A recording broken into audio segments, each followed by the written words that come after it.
Safety, safety, safety. When you invest, there are risks.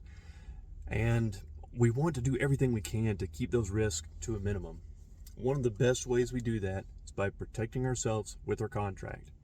Also making sure that we understand underwriting. How is the property being purchased? How are we getting paid back?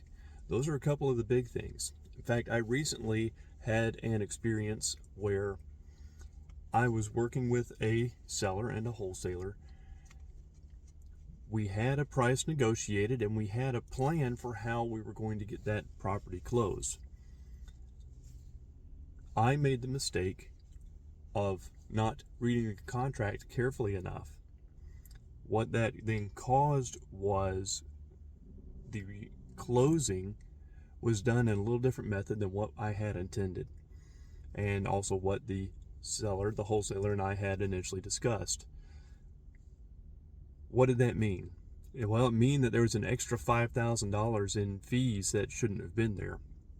We had to work out some negotiations, and we eventually determined that there were three parties at fault: myself, the wholesaler, and then also the title company who didn't catch it.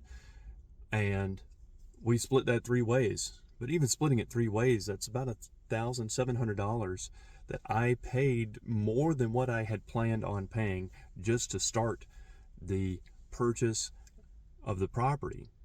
Now we've still got to do the rehab and get it relisted for our rental through our co-living portfolio that we're beginning to build in Nashville. But safety.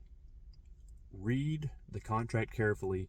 Make sure it matches up with your planned purchase method.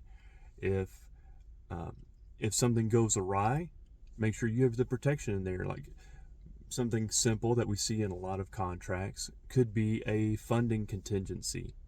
I'm going to buy this property as long as I can secure the funding, the finances for it. Because what would happen to you if you didn't have that in there? Well, one of two things. One, you're going to get stuck buying a property you didn't really want to buy because it turns out you couldn't afford it.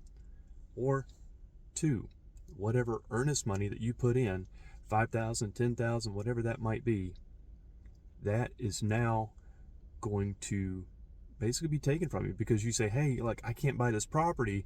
They said, okay, well, you signed this agreement that if you couldn't buy it, we get to keep your earnest money. And so you just gave away that earnest money because you didn't protect yourself.